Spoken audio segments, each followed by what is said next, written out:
Kaixo, arratsaldeon, eskerrik asko gaurkoa nola gerturatu zareten guztioi. Jakiteko gaurkoa euskaraz bizitzeko behar den dena mobilizazioare aurkezpen soziala izango da. Lehenaldia horrelako zerbait egiten duguna, baina iruditu zaigu nahikoa arrakastatua izan dela deialdia eta agia esan oso pozte gaude.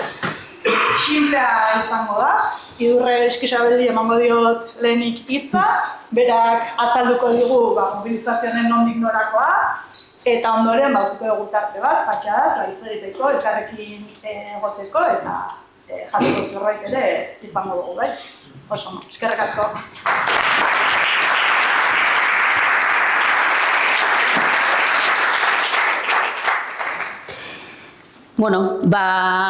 Arratsaldeon, ongi etorri, hemen bildu zareten euskaltzaleok, euskalgintzako eragileok, erakundeetako ordezkariok, indar politiko, sozial eta sindikatuetako ordezkariok, Mailek esan du, baina egia esan oso eskertuta gaude.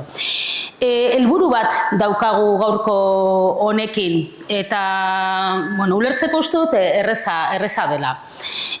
Kontseilua osatzen dugun eragileok aspalditik, eta bereziki zuzendaritzan, une honetako zuzendaritzan gaudenok, aspalditik ari gara hau mamitzen, ezta? Ekainaren 13rako dakargun proposamen hau lantzen eta mamitzen, baina esaten dugunez, eta esaten dugu hala sinisten dugulako euskararen normalizazioan aurrera egitea eta euskararen biziberritzerako ziklo berri bat abiatzea edo eragiletza sozial zabaletik egindako zerbait izango dela edo bestela ez dela izango, garrantzitsua iruditu zaigu honen guztiaren atzean dagoen gogo eta zentzua, ibilbidea, behintzat gutxieneko horietan partekatzea. Hemen zaudeten gehienoi, hemen aipatuko ditudan gauza asko, ez zaizkizue arrotzak egingo, baina uste dugu interesgarria dela.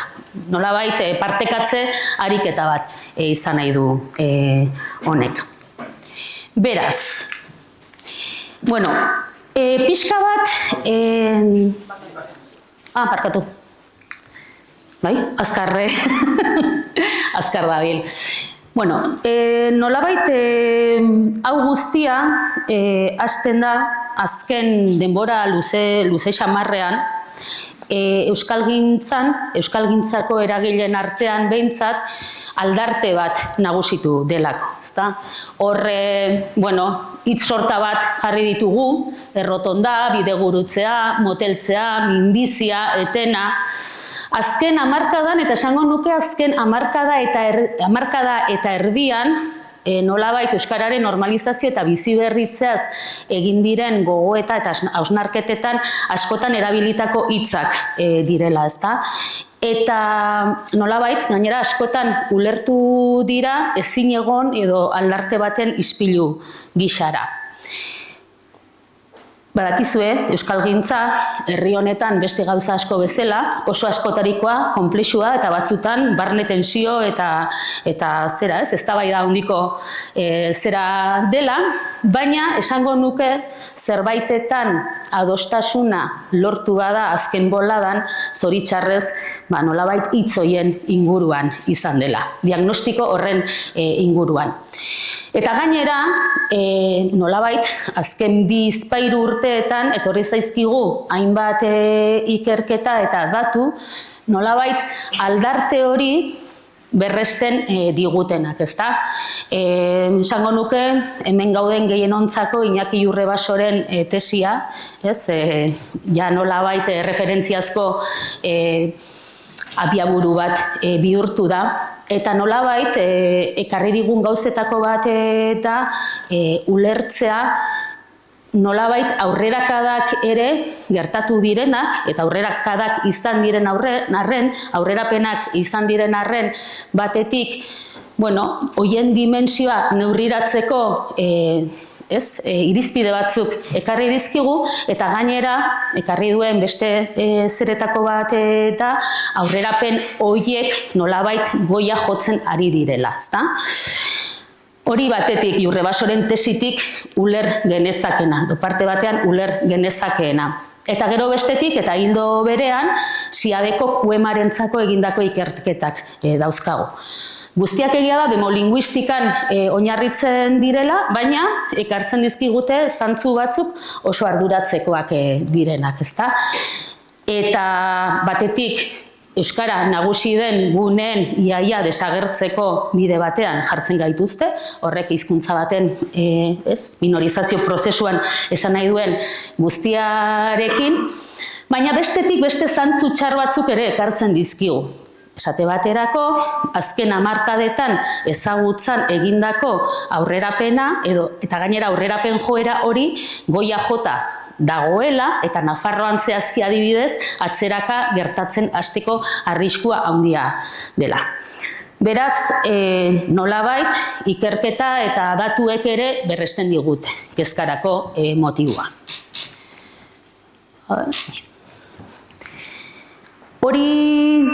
Hori horrela, guk diodanean Euskalgintzaren Kontseiluak diot, 2024ko azaroan erabaki genuen larrialdi linguistikoan gaudela adieraztea. Asko eztabaidatu ondoren erabaki genuen larrialdi linguistikoan gaudela adieraztea. Eta hainbat arrazoik eraman gintuen erabaki hori hartzera. Batetik ikusten genuelako lehen aipatu dudan hitz sorta horrekin, denok ere gauza berdintxua esaten ari ginela, baina iruditu zitzaigun terminologia bateratu xamar bat proposatzeak zeukala bere garrantzia. Diagnostiko hori hitz berdintxuz erabiltzeko proposamen bat ezan. Eta larrialdiaren autua alde horretatik etorri zen batetik jada Katalunian eta Galizian ere larrialdi linguistikoaren ideia badarabiltelako, hau da, genitun gure hurbileko hizkuntza minorizatuetan ere antzeko terminologian zebiltzan beste hizkuntza batzuk, eta bestetik gainerako krisi sistemikoekin lotzen gaituen termino bat delako. Eta argi dugulako, hizkuntzen auzian, euskararen minorizazioan, euskararen momentu honetako egoerak baduela lotura orokorrean munduan gertatzen ari diren beste krisi sistemikoekin. Uztardura hori ere badagoela. Orduan, 2024ko azaroan, helen Europako hizkuntz berdintasunerako sarearen kongresuaren baitan hartu genuen erabaki hori. Eta gainera, azpimarratu genuen, edo mahai gainean jarri genuen, larrialdian gaudela esateko ez ditugula bakarrik kontuan hartzen lehen aipatu ditudan ikerketak eta datu soziolinguistikoak edo faktore demolinguistikoak. Baizik eta bestelako faktore batzuk ere baditugula esateko larrialdi linguistikoan gaudela. Horietako bat dudari gabe da gaur egungo munduak euskarari, baina euskarari bezala munduko gainerako hizkuntza minorizatu guztiei, zapalkuntza egoeran dauden hizkuntza guztiei, ezartzen dizkiela zailtasun gehigarri batzuk. Globalizazioaren egungo aldaerak geografiak aldatzen dizkigu, kanporagoaz gu, beste euskal herritar batzuk datoz hori batetik, baina gure ustez hori faktore bada, ez da garrantzitsuena. Bizigaren geografiak beraiek ere aldatu egin dira, bizimodua digitalizatu egin zaigu, hau da, gure lurra, bizigaren lur hori ere, bestelako bihurtu da, eguneroko hizkuntza praktikak, hizkuntza aukerak ere beste batzuk dira gaur egun. Orduan horrek ere larrialdiari erasten ziola beste faktore bat. Eta horrez gain, momentu honetan, gainera, eta Euskal Herri osoko joera da, orokorrean gure herrian, gure gizartean, nolabait hizkuntza ideologia supremazistan kokatzen diren sektoreak oldarraldi betean daudela. Eta hori gainera uste dugu gertatzen dela 3 eremu administratiboetan. gure gizartean teinka bat dagoela euskararen normalizazioaren alde gaudenon eta diodan hizkuntza ideologia supremazista horretan kokatzen direnen artean, etengabeko eta mendetako, teinka bat da, Baina horrek baditu momentu batzuk zeinetan esplizituagoa den, agerikoagoa den, eta beste batzuk, goxoago edo pasatzen dena, bai? Eta momentu honetan uste dugu oldarraldi momentu horretan gaudela. Nafarroan badauzka bere ezaugarriak, Ipar Euskal Herrian badauzka bere ezaugarriak eta autonomia erkidegoan badauzka ezaugarriak. Baina sakoneko batasuna, netan zazpiak bat, da oldarraldi hori badagoela. Orduan, hori guztia aintzat harturik, egoki eta zilegi ikusi genuen larrialdi linguistiko hori aldarrikatzea. Baina, argi izan genuen baita ere, larrialdian gaudela esate huts horretan ezin ginela geratu. Nolabait, oharrarekin batera, egoeraren deskripzioarekin batera, proposamen batek etorri behartzuela hori itzulikatzeko eta beste norabaite joateko. Eta horren lehendabiziko formulazioa izan zen, 2024ko abendukoa larrialdian gaude, baina indarraldira goaz, egin genuen halako agerraldi bat, Martin Ugalde Kultur Parkean, nolabait 2024a bukatzeko.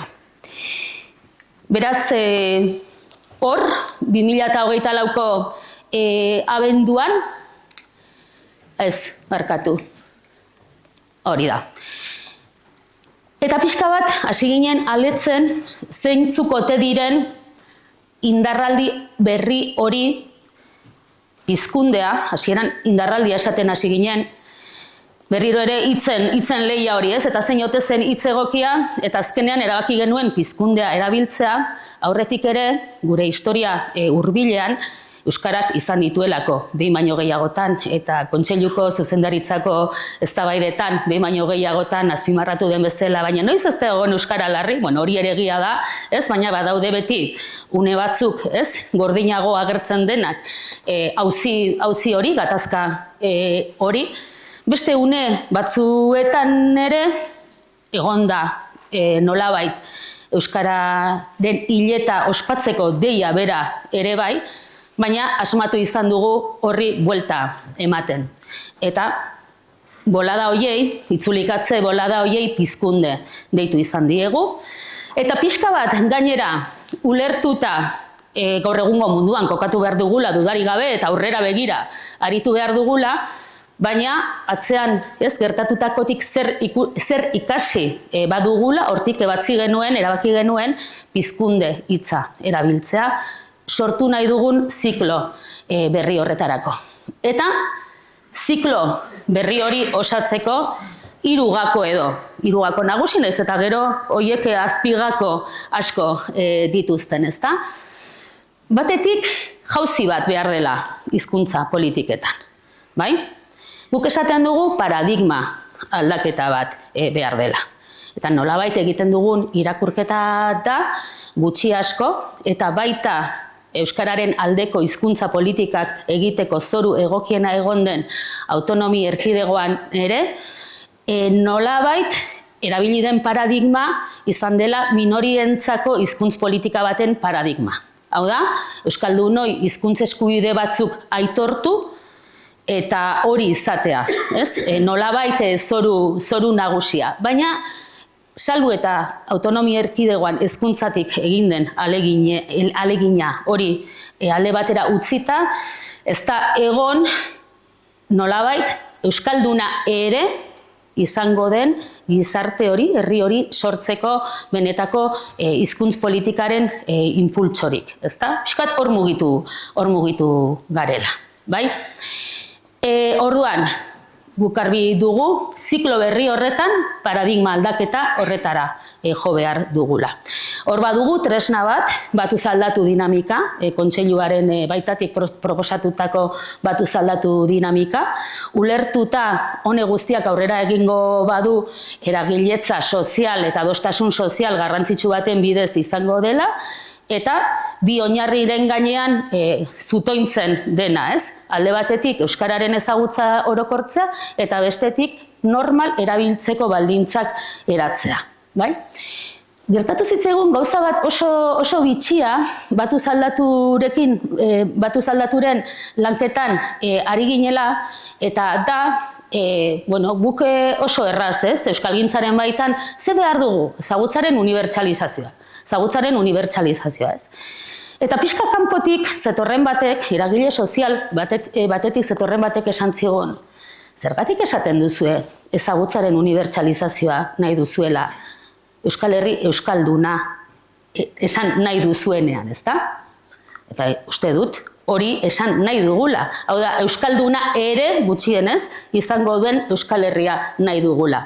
Baina, egia da, azken hamarkadetako testu inguruan hori iaia esanezin bat bihurtu zaigula. Horregatik diogu garrantzitsua dela paradigma aldaketa hori. Ulertuta, abiatzen garela oso errealitate desberdinetatik, hiru eremu administratiboetatik, indar harreman batzuetatik, baina helburua noranzkoa, progresibotasuna eta zer lerrotasunak norabide hori izan behar duela. Paradigma aldaketa horrena. Hori beraz, gakoetako bat. Bestetik, estatusari dagokiona. Bai, hemen Nafarroan bereziki, aspalditik datorren auzi bat. Ofizialtasunarena, beste hitz batzuetan esan da.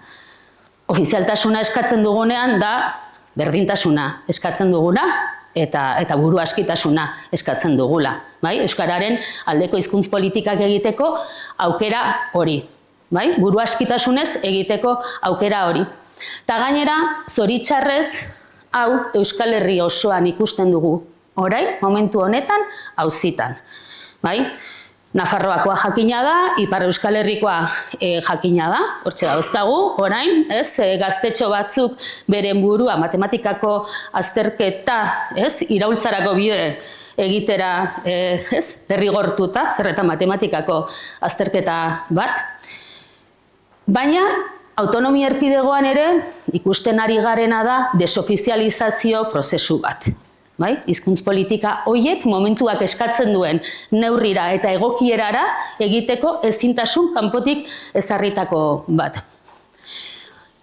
Bi horiek ezinbestekoa dira ziklo berri hori gauzatzeko, baina era berean hor aletu dugun hirugarren gakoa uste dugu hori dela oso garrantzitsua aurreko biak gertatu ahal izateko. Bai? Eta uste dugu gako garrantzitsu eta ziuraski determinanteena datozen urte eta hamarkadetan hori izango dela. Euskaltzaletasun kokatu eta indartsua. Euskaltzaletasun kokatua diogu, euskaltzaletasunak gaurko Euskal Herritik, gaurko munduari erantzun behar diolako. Beraz, lehendabiziko kokapena hori. Eta euskaltzaletasun kokatua diogu, behar dugulako euskaltzaletasun bat, euskaltzale jende mordo bat, ondo kokatzen duena zer den gertatzen zaiguna. Zer den hizkuntz minorizazioa. Ulertzen duena egiturazko zapalkuntza batez ari garela. Gizarte egiturari eragiten dion zerbaiti buruz ari garela. Beste egiturazko minorizazio eta zapalkuntza batzuek bezala. Hori ondo kokatuko duena. Horrek ez du esan nahi, denok berdin pentsatu behar dugunik, denok hitz berdinak erabili behar ditugunik, eta denok proposamen berdinak egin behar ditugunik. Baina oinarrizko kokapena uste dugu hor egitea oso garrantzitsua dela. Beraz. Pixka bat, gako horiek aletuta, hasi genuen nolabait bi momentu nagusi edo izango dituen ibilbide bat. Lehendabizikoa pasadan udazkenean egin genuen ibilbide bat, pizkunde berri bat behar du euskarak lelo horrekin, hori zen bat, eta bestetik azpimarratuz euskaltzaleon garaia da. Eta hor, saiatu ginen, gizarteratzen, hainbat ekimenen bidez, ideia hori, euskaltzaletasun berri horren edo kokatu horren premia hori, hor badauzkatzue zera, irudi batzuk, Nafarroan, Iruñan, abenduaren 15ean egin genuen agerraldi bat, ofizialtasuna eskatuz parlamentuaren atarian. Arantzazun egin genuen Euskaltzaleon garaia da izeneko adierazpenaren aurkezpena. Guretzako oso garrantzitsua eta pozgarria izan zen adierazpen hori aurkeztea batetik eta aurkeztu genuen sinadura ugari eta askotariko hoiekin aurkeztea. Bai? Eta nolabait, ibilbide horren bukaera edo, abenduaren 27an, Bilboko Miribilla kirolgunean egindako ekitaldia. Bai? Oso garbi izan genuen ekitaldi horretarako eta orokorrean euskarak iraungo badu, biziberritze hori izango badu, etorkizun oparo hori izango badu, kultur unibertso garrantzitsu bat behar duela, edozein hizkuntzak zentzua izateko kultur eremu oparo bat behar duela, eta horregatik pixka bat kutsu hori izan zuen, Bilbon abenduaren 27an egindakoak.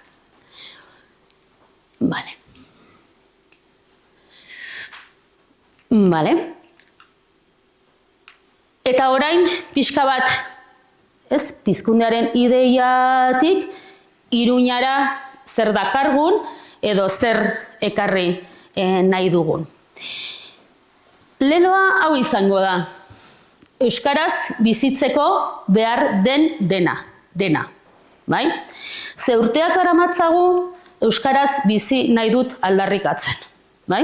Eta gutako askok, hori praktikatzen edo praktikatzeko alegina egiten. Hau da, garen hori izateko alegina. Baina, uste dugu, badela momentua ulertzeko norbanakoaren aleginetik harago, euskaraz bizitzeko baldintzak sortu behar direla. Baldintza errealak, bai? Eta baldintza erreal horiek dira baldintza politikoak eta baldintza materialak askotan. Bai? Politika publikoetan badaukatenak beren isla, hizkuntza politika zehatzetan badaukatena bere isla, eta nolabaiteko baldintza, gizarte baldintza batzuk sortuko dituztenak, euskaraz bizi ahal izate hori, norberaren haize kontrako eguneroko jardun horretatik haragoko zerbait izan dadin. Eta gainera, garrantzitsua ere iruditzen zaigu euskaraz bizitzeko ahalegin hori, pixka bat eta euskalgintzatik aspalditik proposatzen dira halako ariketa desberdinak, baina ondo barneratzea zerbait elkarrekin egin beharrekoa dela, zerbait kolektiboa dela, antolaketa bat eskatzen digun zerbait dela.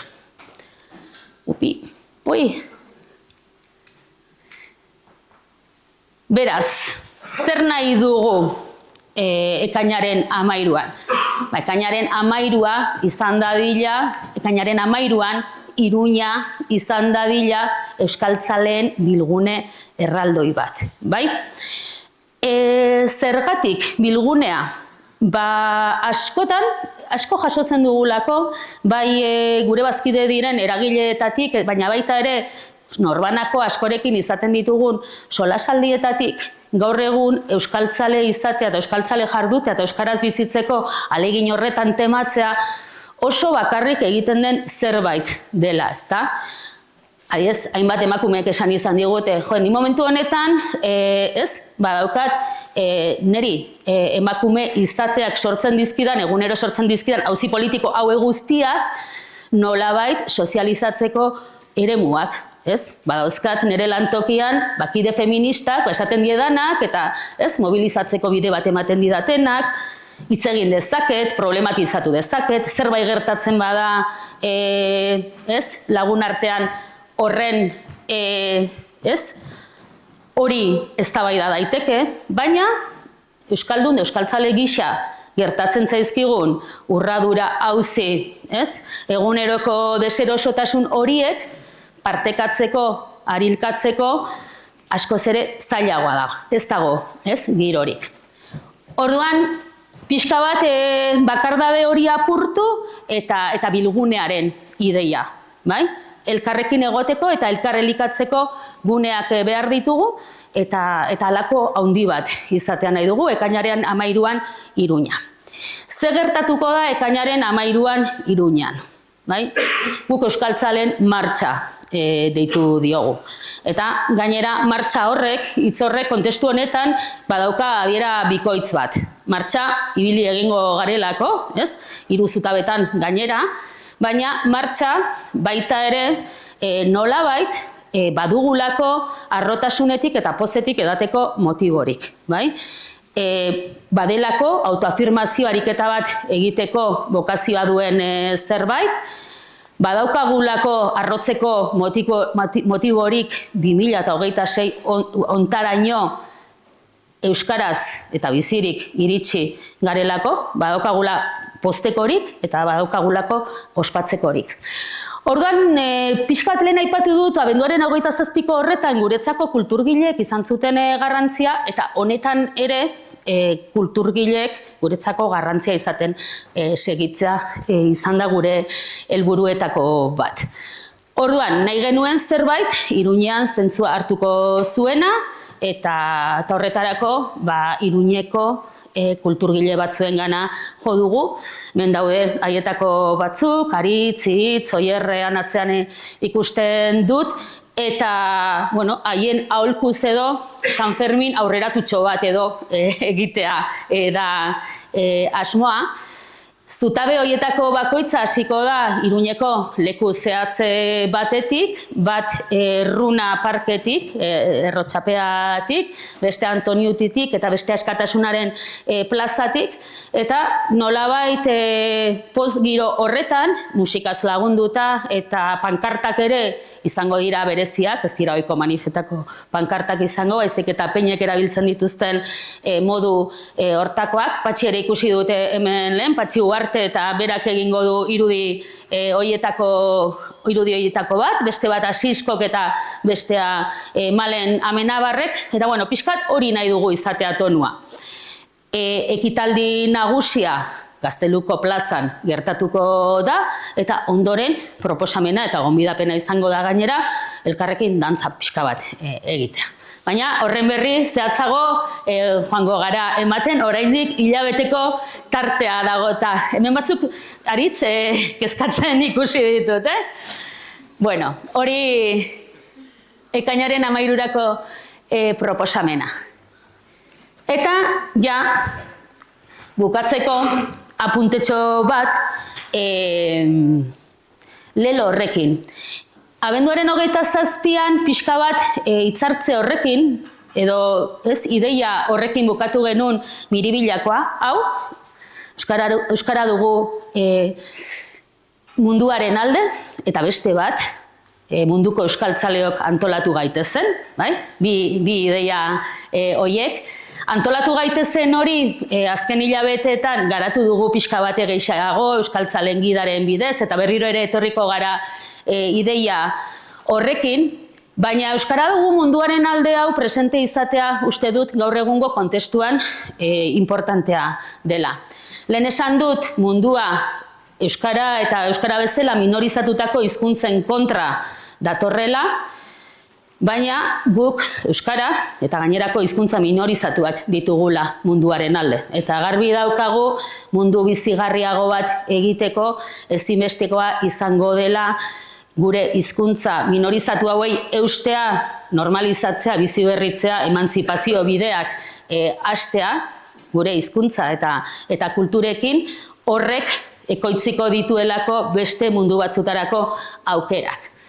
Baina, horrez gain, gaur egungo, zehatzago, gaurko 2026ko maiatz honetako panoraman ere argi dugu nolabait hizkuntz, esan dut, hizkuntz minorizazioa, egiturazko minorizazio bat dela, eta aurreko beste garai eta markada batzuetan bezala normalizazio prozesurik gertatuko bada beste zapalkuntza beste askatze proposamen batzuei eskutik helduta gertatuko dela edo ez dela gertatuko. Eta alde horretatik, aipamen bat, kezkatzen gaituela, batzutan gure baitan ere, edo euskara aitzaki hartuta momentu honetako olatu erreakzionarioarekin bat egiten duten mezuak sumatzen ditugunean, eta uste dut hori dela, ez bakarrik balio eta ikuspegi politiko batetik gertadakiguken okerrena, baizik eta hizkuntz politikarako eta biziberritzerako estrategiak gisa ere egin dezakegun hankasartze handiena. Beraz, ekainaren 13an Iruñan, jabetu, ahaldundu, antolatu eta garbi izan da euskara dugula munduaren alde.